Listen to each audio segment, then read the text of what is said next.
In this video, we're going to go back to the graphs for perfect competition, pure competition, and then show you how to find if the firm is making a positive or negative profit, and also what happens in the long run. All right, so we have this same picture that I drew on the board earlier, and we know that the price is the demand curve for an individual firm, and that also equals marginal revenue. And the marginal cost is this upward sloping line. So we want to set that equal for the firm. And that tells us we're going to produce a certain quantity, say Q1. Now, in order to figure out if we're making a positive or negative profit, is to look at the average total cost curve. And if the price is above it, then we would be making a positive profit.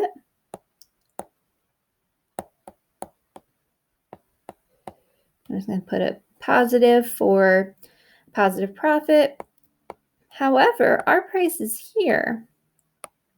Average total cost is actually above it.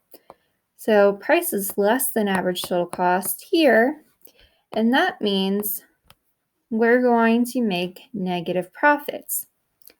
Like we said, it's okay for a little bit. It might change, and we're going to see how that could possibly change. So this is all in the short run. In the short run, a firm can make positive, negative, or even zero economic profit. However, let's think about what happens in the long run. So now we're stepping into the next chapter, chapter 11. In chapter 11, remember, we don't have any fixed costs. Everything's variable.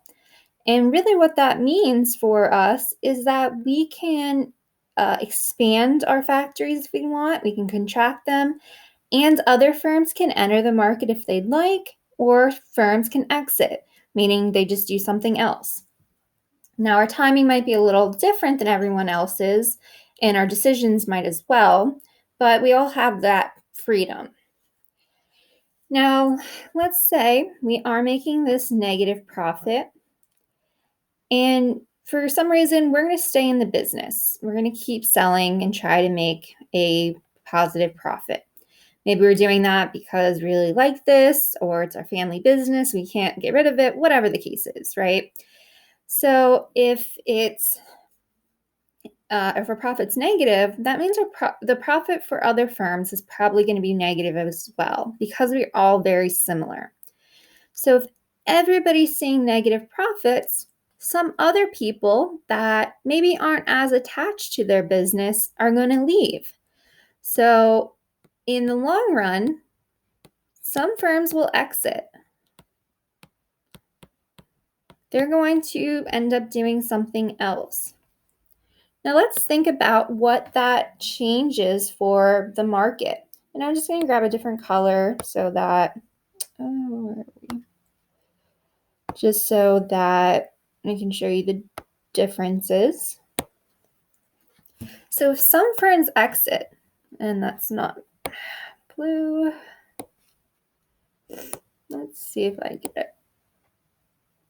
Can I work it? I don't know why it's not.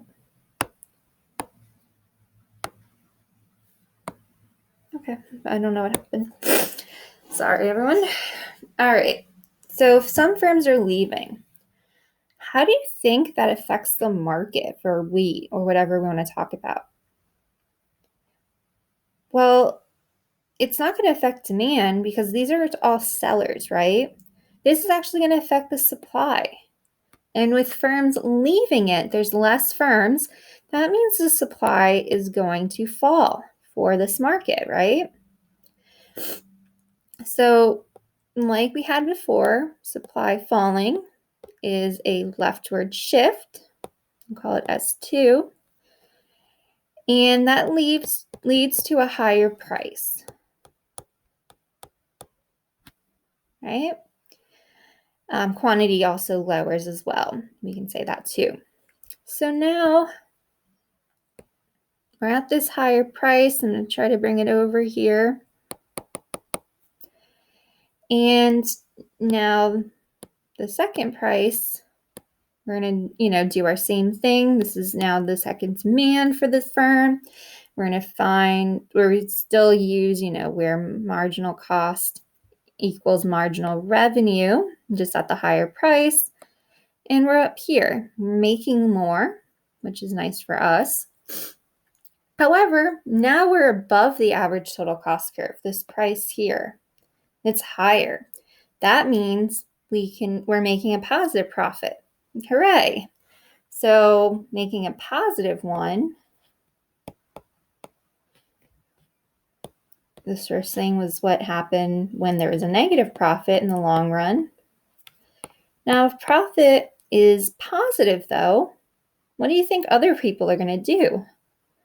They're going to look at us and say, well, if this person can make positive profit selling wheat, I can too. I might as well. So now firms are going to enter. So we have this condition of free entry and exit that now people are going to want to enter the market. And so let me do a different color, see if it'll work. Maybe red. Or pink, whatever. So now we're in the case with we have positive economic profits. People are entering, supply is going to rise, and price goes down. So we have this changing dynamic where people are either leaving or entering, the price is going up and down. But we're going to get to a point in the long run, an equilibrium. And actually, let me just put a new page to get rid of it. We're going to go back and forth, price up and down, but we're going to get to this equilibrium where the price equals the minimum average total cost. And it still, we know, equals marginal cost from just before. So the price in the market is going to equal our lowest average total cost, and we're going to settle there. That means our profit in the long run is just going to be zero. We're not going to be making economic profit. And I know that sounds like a bad thing, but remember, we're putting into account all of our other things that we could possibly do, all of our opportunity costs. So yeah, we could, we're not making extra money, but we don't have a reason to leave this market since we would just be as good off as we would be anyway.